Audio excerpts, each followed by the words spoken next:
Hola, ¿qué tal a todos, queridos oyentes? Y bienvenidos una vez más al episodio número 68 de Lecciones Bíblicas Podcast, una publicación periódica de estudio bíblico expositivo. Es para nosotros un gusto darle la bienvenida a esta conversación en donde usted es parte integral de ella. Así que le invitamos a buscar su Biblia, a tenerla allí preparada en el Evangelio según San Juan, porque seguimos estudiando este cuarto evangelio, un evangelio muy interesante, y seguimos en el capítulo 10. Ya ahora mismo Dubái nos va a comentar qué pasaje vamos a leer. Dubái, ¿cómo va todo? Bien, gracias a Dios, John. Encantado, como siempre, de estar con usted y con quienes se nos unan en este episodio acerca de Juan el Bautista. Va a estar muy interesante, ha sido muy interesante para nosotros en lo que ya ha transcurrido. Hoy vamos a hablar de los judíos, de la identidad de Jesús, de la relación de sus palabras con sus hechos y de la fe. Así que seguimos hablando del creer en Jesús. Antes de la lectura bíblica, Dubái, coméntenos qué vamos a aprender hoy. Pues hoy vamos a tener claridad adicional acerca de la identidad de Jesús. A estas alturas del ministerio que estamos estudiando desde la presentación de Juan el Bautista, pues el quién era Jesús se había desarrollado por sí solo, con sus palabras y con sus hechos. Entonces, ante una situación angustiosa de los judíos que estaban diciendo, si eres el Cristo, dínoslo abiertamente. Y él dice, es que ya lo he hecho por sus palabras, por mis palabras y por mis hechos. Entonces vamos a tener la oportunidad de ver esos detalles de esta expresión de Jesús, en donde reafirma esa identidad. Dice, ya lo he dicho, soy el Cristo. Y aparte vamos a tener la oportunidad de que Él nos diga quiénes somos nosotros, porque Él les estaba diciendo a ellos, tranquilos, ustedes también son muy importantes. Y vamos a ver qué es lo que les dice, qué es lo que nos dice que quiénes somos. Y por último, vamos a ver quién era Juan el Bautista, una referencia a aquella persona que había señalado correctamente quién era Jesús. Una expresión muy bonita acerca de esta referencia de Juan el Bautista acerca de la identidad de Jesús. Así es, será un episodio muy interesante, 3 puntos importantes y el común denominador es la palabra identidad. Y qué bueno que eso nos pueda llevar a comprender el pasaje bíblico del día de hoy y a tomar lecciones para nuestra vida. Creo que estamos listos, Dubái, así que cuéntenos, hoy vamos a leer Juan capítulo 10, entre el versículo 22 y el versículo 42. Sí, correcto, lo estaba confirmando. Cuéntenos, por favor, en qué versión vamos a leer hoy y adelante con la lectura. Pues vamos a leerlo en la Biblia de Jerusalén, porque fue la misma que utilizamos en la primera entrega de esta historia, porque todo esto está conectado en lo que tiene que ver con Jesús como el pastor y como la puerta. Yo soy el buen pastor y yo soy la puerta. Él nos está ilustrando esa historia. Esta es una continuación. Habíamos leído en la Biblia de Jerusalén y entonces vamos a hacer la continuación en la misma versión. Se celebraba por entonces en Jerusalén la fiesta de la dedicación. Era invierno. Jesús se paseaba por el templo en el pórtico de Salomón. Los judíos lo rodearon y le preguntaron, ¿hasta cuándo nos vamos a tener en vilo? Si tú eres el Cristo, dínoslo abiertamente. Jesús les respondió, ya os lo he dicho, pero no me creéis. Las obras que hago en nombre de mi Padre son las que dan testimonio de mí, pero vosotros no creéis, porque no sois de mis ovejas. Mis ovejas escuchan mi voz, yo las conozco y ellas me siguen. Yo les doy vida eterna y no perecerán jamás, y nadie las arrebatará de mi mano. El Padre que me las ha dado es más grande que todos y nadie puede arrebatar nada de la mano del Padre. Yo y el Padre uno somos. Los judíos trajeron otra vez piedras para apedrearle. Jesús les dijo, Os he mostrado muchas obras buenas de parte del Padre. ¿Por cuál de estas obras queréis apedrearme? Le respondieron los judíos: no queremos apedrearte por ninguna obra buena, sino por una blasfemia, y porque tú, siendo humano, te haces a ti mismo Dios. Jesús les respondió: ¿no está escrito en vuestra ley, yo he dicho, dioses sois? Si llama dioses a aquellos a quienes se dirigió la palabra de Dios, y no puede fallar la escritura, a aquel a quien el Padre ha santificado y enviado al mundo, ¿cómo le decís que blasfema por haber dicho yo soy el Hijo de Dios? Si no hago las obras de mi Padre, no me creáis, pero si las hago, aunque a mí no me creáis, creed al menos por las obras, y así sabréis y conoceréis que el Padre está en mí y yo en el Padre. Querían de nuevo prenderle, pero se les escapó de las manos. Se marchó de nuevo al otro lado del Jordán, al lugar donde Juan había estado bautizando, y se quedó allí. Muchos acudieron donde él y comentaban: Juan no realizó ningún signo, pero todo lo que dijo Juan de este era verdad. Y muchos allí creyeron en él. Dubait, muchísimas gracias por compartirnos la lectura bíblica. Permítame, antes de que comencemos a conversar sobre este pasaje, hacer una referencia al contexto. Desde el capítulo 7 hemos iniciado una narración, mejor, que hace Juan el Bautista de Jesús en Jerusalén. Y allí, desde el capítulo 7, se ha estado encontrando con los judíos, que en Juan se reconocen como los líderes judíos, no todo el pueblo, sino los líderes, muchos de ellos relacionados con el templo, con el culto, con la sinagoga, con algunos fariseos también se unen allí. Han estado siempre preguntando y evaluando quién es Jesús. El tema de su identidad es una constante desde el capítulo 7 hasta el cierre, que fue lo que usted nos compartió el día de hoy. Eso que usted nos compartió es como el resumen, porque ya hay muchas frases que han estado antes en la conversación. Jesús ya les había dicho quién soy yo, ha hecho milagros, les ha enseñado a ellos, les ha utilizado algunas referencias como que Él es el agua viva, ha hablado acerca de quién es Él. Hay un pasaje muy ilustrador acerca de Jesús y el ciego a quien sanó. Él le dice que ustedes son ciegos porque no quieren creer. Y luego habla Jesús y utiliza una metáfora muy bonita que es la del pastor. Yo soy el buen pastor, dice Jesús, y mis ovejas oyen mi voz. También soy la puerta y las ovejas pasan por mí y tienen alimento y tienen vida eterna. Juan nos cuenta que es invierno y están en una celebración, en una fiesta que se celebraba hacía 200 años, una fiesta muy relacionada con la época de los macabeos. Allí un poco de revolución también estaba impregnada en esa fiesta, y Jesús andaba por el pórtico de Salomón, estaba en el templo, un lugar, yo me lo imagino, popular, que aunque sea invierno la gente estaba allí haciendo el culto normal, y se acercan los judíos, estos judíos que han estado hablando durante mucho tiempo con Jesús, y le hacen una pregunta sobre su identidad. ¿Hasta cuándo nos vas a tener así con ese sinsabor? ¿Hasta cuándo nos vas a tener como sin saber quién eres tú? Si tú eres el Cristo, por favor, dínoslo abiertamente. ¿Cómo ve usted, Dubait, esta pregunta de los judíos y la intención comunicativa que ellos tienen? Tengamos en cuenta que para ellos esto tenía la importancia política, religiosa, de saber que el que esperaban, el Mesías, estaba al parecer aquí, frente a ellos, teniendo una realización. Entonces, como que cuando uno espera una cosa demasiado tiempo, a veces el tenerla frente a los ojos no es sencillo. Uno no entiende que esa sea la realización del sueño, de toda esa esperanza que había.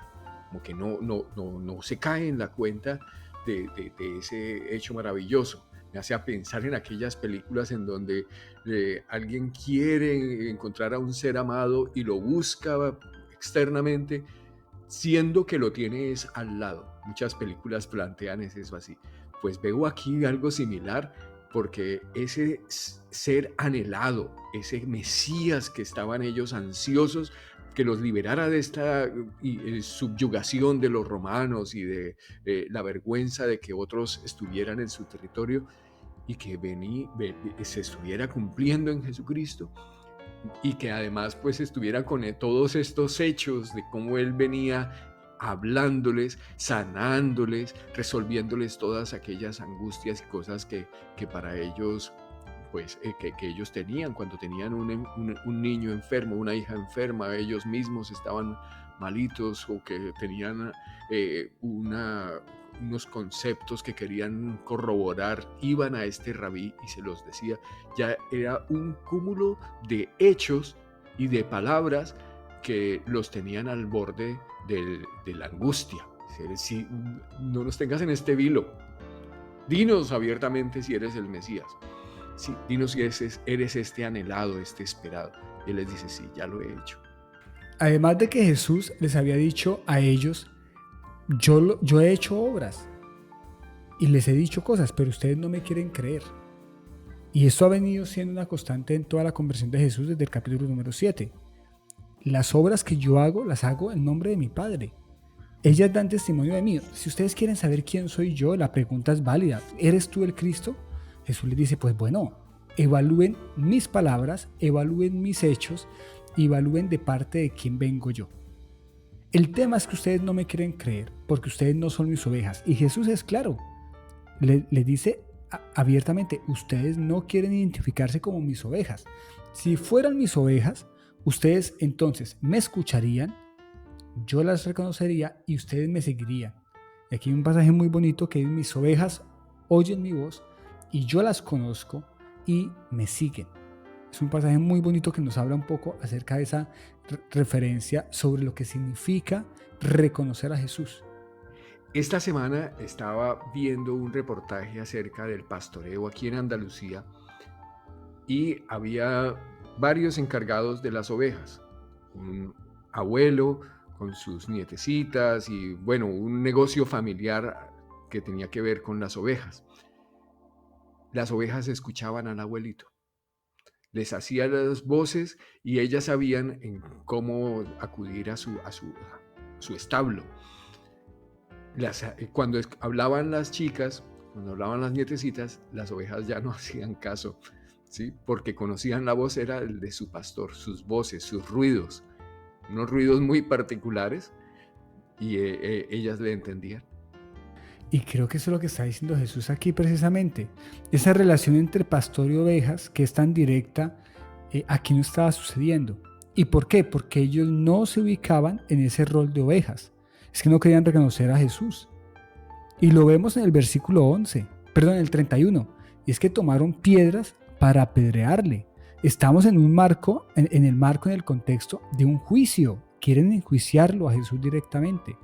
Jesús además les dice, vea, yo les doy vida eterna, no van a perecer jamás, nadie las puede arrebatar de mi mano. Mi Padre me las dio y nadie las puede arrebatar de la mano de mi Padre. Y les aclara, yo y el Padre uno somos. Y esta frase final como que levanta los ánimos y dice, no, esto no lo podemos permitir, vamos a apedrearlo. Qué importante es escuchar, qué importante es contrastar los hechos, y qué importante es ser ovejas de Jesús para poder escuchar su voz. Cuéntanos, Dwight, ¿cómo le parece a usted esa respuesta de Jesús en torno a esa pregunta? ¿Eres tú el Cristo? Dínoslo abiertamente. Pues es un poco triste esa transición de que al principio de la conversación ellos están diciendo, tú eres el Cristo. Esa voz la sentimos ahí como que nos percute. Ahí está la vocecita, pero finalmente la decisión de hacer caso o no está mediada por el creer, y pues la decisión triste es que cogen las piedras para apedrearle. Hubieran podido escuchar esa misma voz para seguirle, pero había la elección y ellos eligieron las piedras.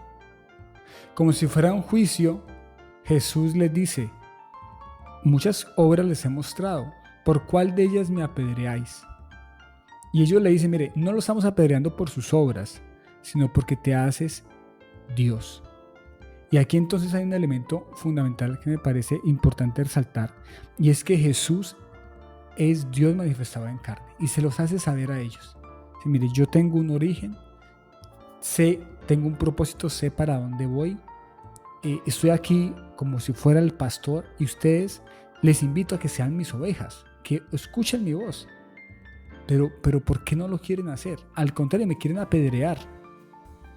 Así que ellos le recriminan es que te haces Dios. Y Jesús le responde de manera muy hábil con un pasaje del Salmo 82 y que habla entonces ahora de nuestra identidad. Jesús siempre estaba hablando de su identidad, quién es Él, pero ahora va a hablar de la identidad de ellos. Adelante, Dubái, con esta parte que usted la hemos conversado y la comenta muy bien.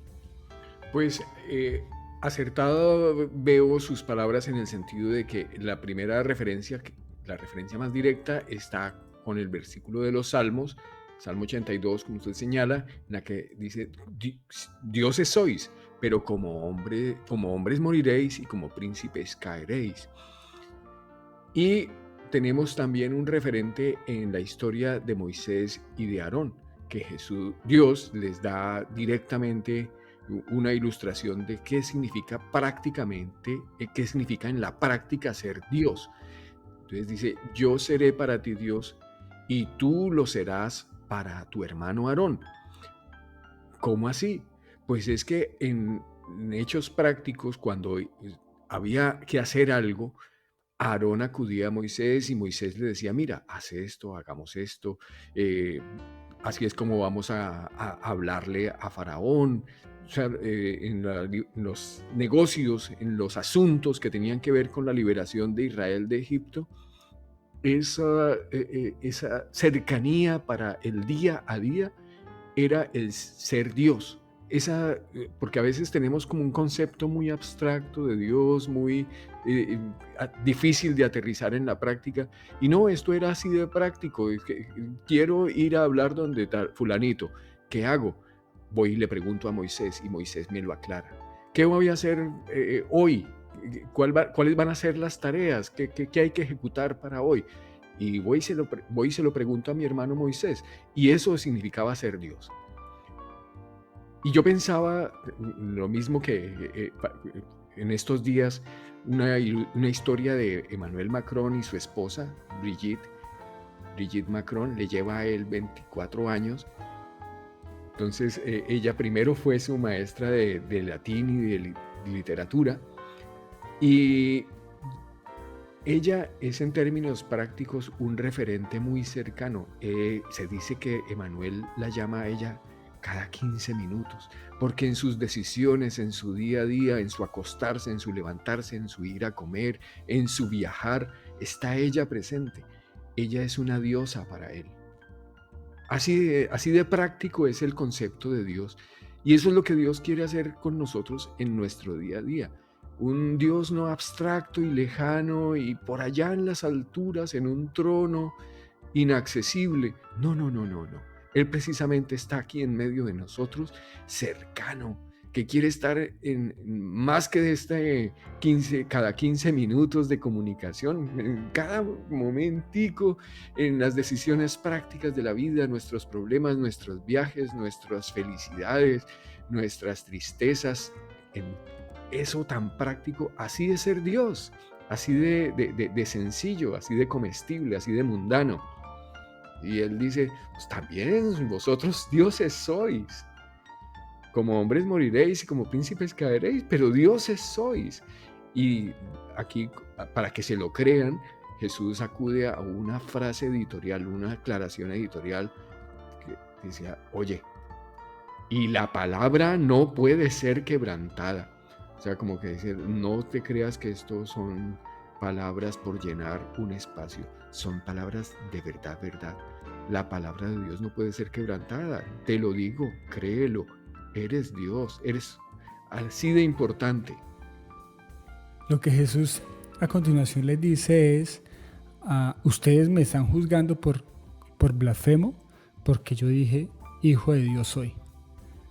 Pero la Escritura lo dice, y la Escritura no puede ser quebrantada. Jesús toma un argumento que es muy sólido para ellos.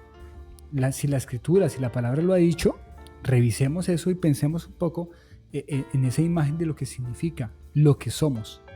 Y me parece muy interesante, Dwight, su explicación de este pasaje, porque precisamente nos pone a nosotros ahora a pensar en nuestra identidad, quiénes somos y qué hemos recibido de parte de Dios, ¿no? Y cómo podemos establecer esa relación directa con Él.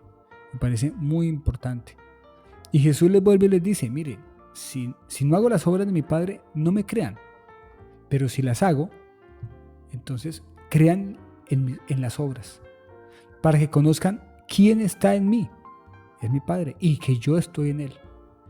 Pero esto no hay argumento, y ya nos ha pasado en varias ocasiones con los judíos, no hay argumento válido para ellos, y lo que hacen es que le quieren prender y le quieren apedrear. Jesús se escapó de allí, y me llama la atención el relato del narrador. Se fue al otro lado del Jordán, al lugar donde primero había estado bautizando Juan, y se quedó allí. Jesús, de estar en el centro de todo, en el templo, se va a un lugar solitario, se va a un lugar apartado, y muchos venían a él. Me llama mucho la atención que no es en el templo donde sucede esto, sino que sucede allí, en un lugar desierto, donde estaba Juan bautizando antes. Hay una conexión entonces, y ya sé que Dubái nos va a comentar algo en relación con Juan y su identidad, y lo importante que fue las palabras de Juan en relación con Jesús. Pero me llama mucho la atención ese elemento de estar en el templo y luego irse, y hay un movimiento geográfico a un lugar desierto. Pero allí va la gente. Y no olvidemos el dato, que no es menor, de que están en invierno. Yo debo decir que con el viaje a España estoy aprendiendo un poco esto de las estaciones y cómo todo cambia cada día por el tema del clima y el viento y la temperatura y todo lo demás. Y bueno, cada cambio de estación es un cambio casi que de vida, cambio de ropa, cambio de hábitos. Y en este invierno Jesús hace esto, y la gente va hasta allá y lo escucha, y sacan unas conclusiones y contrastan las palabras de Jesús, los hechos de Jesús, con lo que había sucedido con Juan. Jesús pasa de estar en una fiesta en el templo donde se recordaba a un gran revolucionario, a estar allí en el desierto donde se recordaba a Juan. Me parece esa conexión muy interesante. Cuéntanos, Dwight, la gente venía a Jesús, ¿y qué decían? Pues los lugares nos ayudan a evocar cosas. Y a esta gente le evocó, le hizo recordar lo que años atrás, o meses atrás, estaba haciendo Juan el Bautista en ese lugar. Y estaba señalando a Jesús, diciendo, este es el Cordero de Dios que quita el pecado del mundo. Este era primero que yo, aunque yo nací después, pero este era primero que yo. No soy digno de acurrucarme y amarrarle las sandalias, no soy digno de ello porque es muy grande. Y esos eran los señalamientos que hacía Juan. Y como los lugares nos traen esas experiencias, como cuando uno va por un lugar donde estuvo en la infancia, como cuando uno va por el lugar donde estudió y se acuerda y le vienen al cuerpo esas sensaciones de las madrugadas o de los trasnochos que tuvo en relación con ese lugar, pues a esta gente le recordó ese río y esas palabras de Juan, ese señalamiento cuando estaba allí haciendo Jesús la fila y que Juan interrumpe su actuación y le señala, mire, este es el Cordero de Dios que quita el pecado del mundo, este es más grande que cualquiera de nosotros. Jesús había en cierta ocasión dicho que Juan era el más grande de todos los profetas. Y ahora esta gente está recordando las palabras de Juan cuando decía, este es el verdadero, este es el Cordero de Dios que quita el pecado del mundo, el verdadero Cordero, porque los otros eran como apenas un aplacar la ira de Dios, pero estaba prometido un Cordero de Dios que quitaba el pecado del mundo. Entonces a la gente le ayudó este volver de Jesús a ese lugar donde Juan primero bautizaba y se acordaron de esas palabras y dieron crédito. A veces tenemos que darle crédito a esas voces que nos han ayudado a saber la identidad de Jesús. Y Jesús también, cómo nos recuerda la nuestra. Así es, ese evocar, ese recordar a Juan el Bautista y ese contrastar con lo que Jesús dice y hace, le llevó a ellos a creer en Él. Allí, en el desierto, como que se repitiera un poco la historia, antes con Juan, ahora con Jesús. Y muchos creyeron en Él. Jesús les ha dicho antes a los judíos que sus ovejas oyen su voz, Él las conoce y me siguen. Y Él les da vida eterna y ellas no perecerán jamás. Y nadie las arrebata de su mano. Jesús les había dicho, si ustedes creyeran en eso, en realidad sabrían quién soy. Y los que fueron a Él, lo escucharon y recordaron a Juan, eso fue lo que hicieron. Y qué bueno que hoy podamos entonces nosotros poder escuchar a Jesús, poder ver a Jesús y poder también hacer un ejercicio de pensamiento y de reflexión en torno a quién es Jesús, en qué es lo que Él dice, qué es lo que Él hace y que podamos creer en Él, que podamos ser sus ovejas. El episodio anterior, que está directamente conectado con este pasaje, lo titulamos Al Natural. Ovejas al natural que escuchan la voz de su pastor, y así como usted nos comentó del programa de televisión que vio, las ovejas de manera natural escuchan la voz de su pastor y lo siguen de manera natural. Así que bueno que podamos entonces escuchar la voz de Jesús, contrastar lo que Él hace y tomar esa decisión de creer firmemente en Él. Yo quisiera ir terminando Dubái y ahora le doy la palabra a usted para que nos comente qué podemos aprender de este pasaje.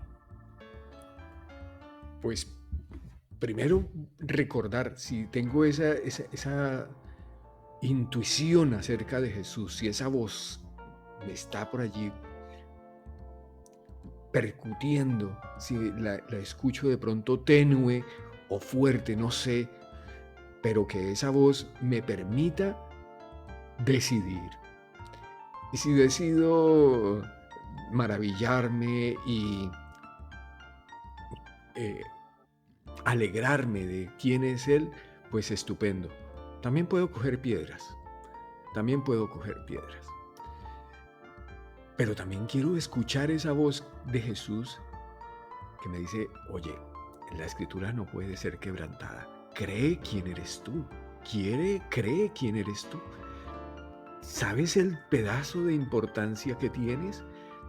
Es que está escrito en el Salmo 82, dioses sois. Y la palabra Dios es muy práctica.